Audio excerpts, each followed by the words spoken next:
Hello everyone. Last time I talked about my audio setup on my desk that doesn't have any DAC at all. Thanks for watching the video. I'm prepping second episode. I'm using REW software to measure the sound for my desktop setup. I'll use the data from those measurements to tweak my speakers a bit. That way the sound from my ultra near field listening setup will get even better. By popular demand, here is what I actually use on my desk. It's not audio focused, just a quick behind the scenes look. Subscribe for more like this.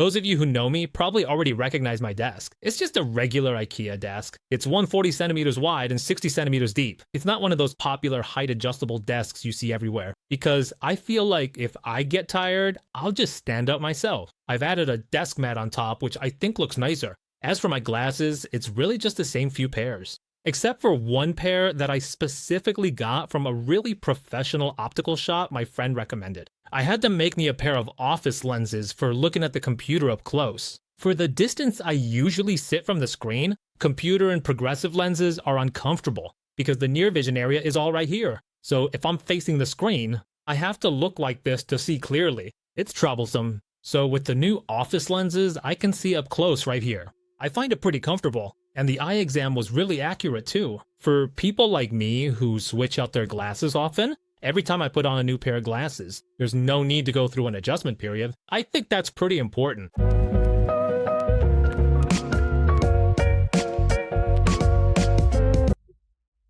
There's a phone charger and phone stand on my desk. It's an older model from Belkin. I've used it for many years now. There have been a lot of new versions released since then. And of course, the new wireless chargers are a bit faster. The only thing is, I feel like it takes up a bit too much space now. The newer Belkin models are a bit more low profile. So maybe I'll switch it out later on and get a newer, smaller version. Next up is my work desk. Of course, a monitor is a must-have. I'm currently using a 32-inch BenQ PD3200U. I've had it for quite a while. Used it for several years now. Actually, I always stick to just two brands. One is BenQ and the other is Dell. The higher-end models from both brands have pretty accurate color displays. For this setup, I went with BenQ.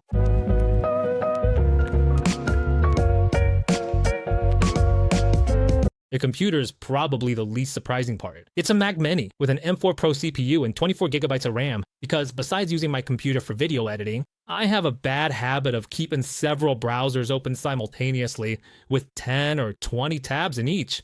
Plus, I need Final Cut Pro open for video editing, so I really need more RAM. But because of budget constraints, my Mac Mini only has a 512 gigabyte SSD inside. So what should I do? Where do I put all those huge files? I ended up buying an external SSD drive. It has a form factor that's very similar to the Mac Mini. I installed a 4 terabyte SSD in it. Placed on top, it fits perfectly and becomes part of the Mac Mini.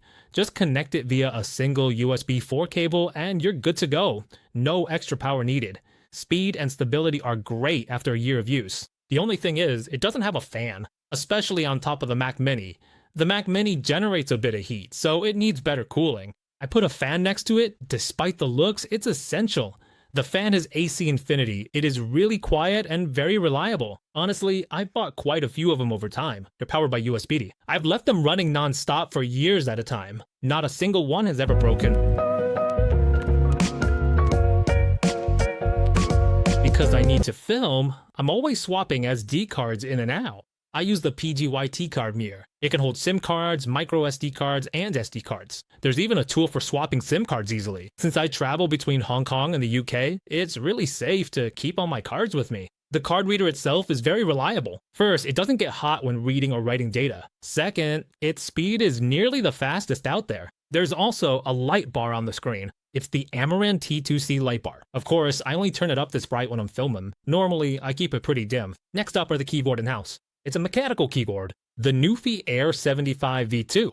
It's an 84-key mechanical keyboard, and it's a bit more minimalistic. It's not one of those over-the-top RGB keyboards with flashy lights. It's more suited to me. Let me let you hear what the keyboard sounds like.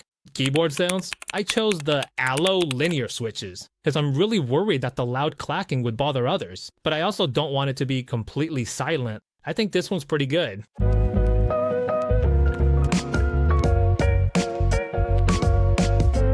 Next up is the mouse. I chose the Logitech MX Vertical. This one's been out for a while, but I only bought it recently. I've had it for a few months now, because before this, I was always using the Master 3. My coworker used this vertical model and highly praised it, calling it super comfy. Your hand doesn't get tired, and I must edit videos often. I use the mouse constantly, and my hand gets tired. So I followed his advice and skipped Eric's Master 4. Instead, I got this vertical. Seriously, right away. I've been using it for 3 months now. This part of my hand doesn't feel sore or achy, and of course, you might say it feels like it's missing a button. When editing videos, the horizontal scroll wheel seems gone, but it's still there. See these 2 buttons? Configure them in the software to enable the scrolling function. It isn't a real scroll wheel, they're just buttons. You have to adjust the speed yourself, but it still has that function. For me personally, this 45-degree MX Vertical. Once I started using it, I couldn't go back. As for the material, because when I used the Master 2S before, the outer coating melted off. It was sticky. I used 3M silicone cleaner on it. Once wiped, it worked fine and was usable again. Wiping off that aged layer made it usable again. But the Master 3 no longer has this issue, and the Vertical shouldn't either. Next, you will see that there is a bright orange button. That is actually a Bluetooth pairing button. You can assign any function to this button, but most people use it for volume. It's very intuitive. Turn it for volume or press it to mute the sound. It's pretty smart. If you ignore it, it sleeps automatically. Otherwise, the battery drinks quickly. To adjust the volume, that's when it wakes up. Now it's awake. It connects to the computer. It remembers when you adjusted the volume. It sends the command back to the computer.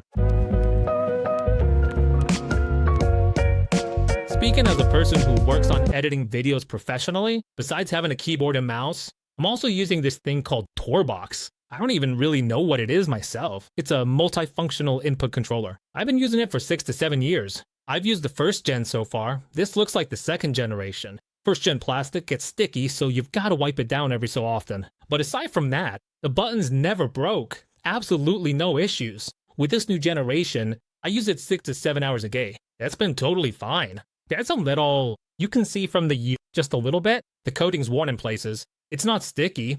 Later versions include transparent and Bluetooth models. I'd likely switch to the Bluetooth one because you don't need to use a cable. Also, when you use this thing, you really have to put in some effort. Set it up once. Once you've set it up to your liking and found the mode that suits you, there's no way you can lose.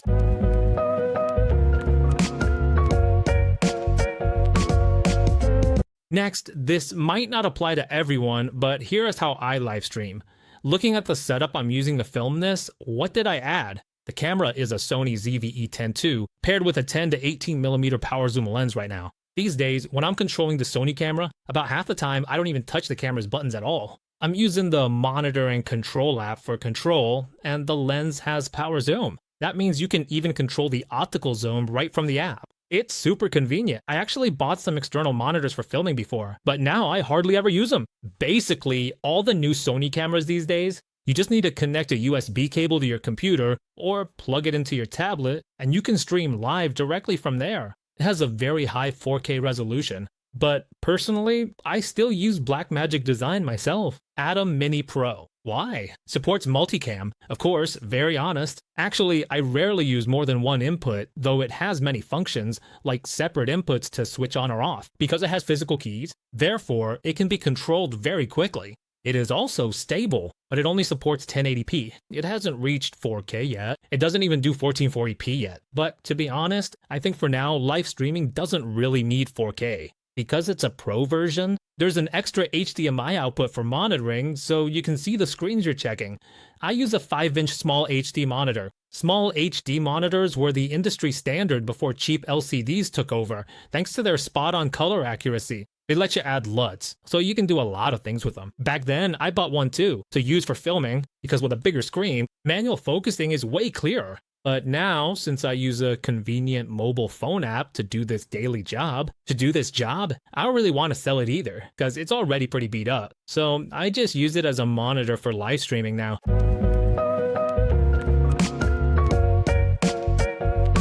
Moving right along, next up is the audio settings. As you can see, the microphone I'm using right now is the Sennheiser MK4. It's a large diaphragm condenser mic with a cardioid pickup pattern.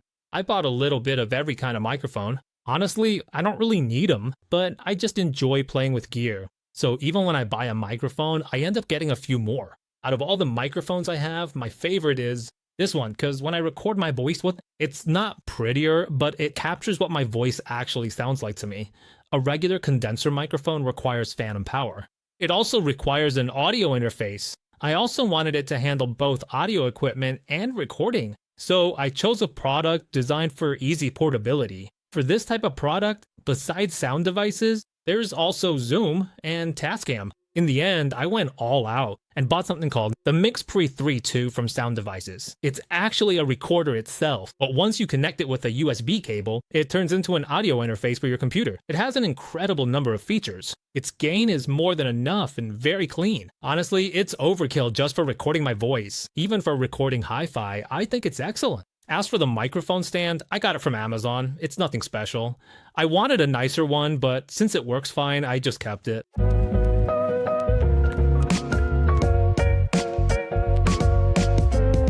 As for the music listening setup, I mentioned last time the MUTC MC3 Plus USB, which then connects directly to the Dynadio Core 5. But there's something I didn't mention last time, which is that this Core 5, even though it looks like a smaller speaker from the front, it's actually pretty deep in terms of depth. As I mentioned earlier, my desk is only 60 centimeters deep. Your speaker's 30 centimeters deep, so that just doesn't work. It's really hard to place it properly. So now my speakers are actually set up directly on stands. Just regular stands, but a bit taller, placed on the floor. And my computer monitor is also on a stand, placed directly on the floor as well. There's no contact with my desk. This makes the speakers sound better, because the speakers are more stable this way. They needn't be on the desk. Using spare stands, I mounted the speakers for better stability, since they have stands, and they're placed behind a desk. So the surface area of my desk isn't taken up by speakers and monitors anymore. Now I can actually use it for the things I want to put on my desk. For the chair, there's nothing special to say. It's not fancy or comfortable. I'll replace it soon, so I'd rather not talk about it.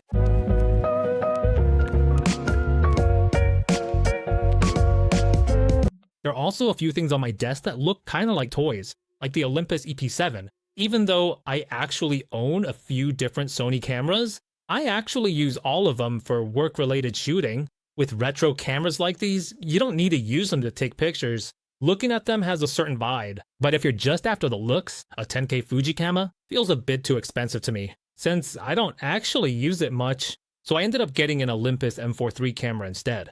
Because with M43 Tana, the one I bought is secondhand. It's quite affordable and lenses are even less. This one here is an Olympus 17mm prime lens f1.8. New, it's over $1,000. Sometimes I want to take photos, but don't feel like using my phone, and I can't just grab the Sony. Since the Sony's rigged in a cage, those cameras are hard to just grab. So I'll take this one instead. I actually have 3 M43 lenses too, which are all great for traveling, but more importantly, it just looks really cool. Looking at it just makes me feel good. It gives me a lot of non-photography emotional value. I think that's about it. I wonder if there's anything that you happen to use as well, or maybe you have some better recommendations? Feel free to share them with me. Next time, I'll definitely get back to discussing audio properly. The audio world is already tricky. I'm trying to avoid photography topics now, because that world is just as cutthroat. Honestly, I'm a bit scared, so I don't dare talk about it. If you enjoyed watching, please give a like or leave a comment. Just comment yes, or even just a 1. Anything helps the algorithm. That way, more people can see this video. Because the algorithm doesn't depend on me, it depends on you all.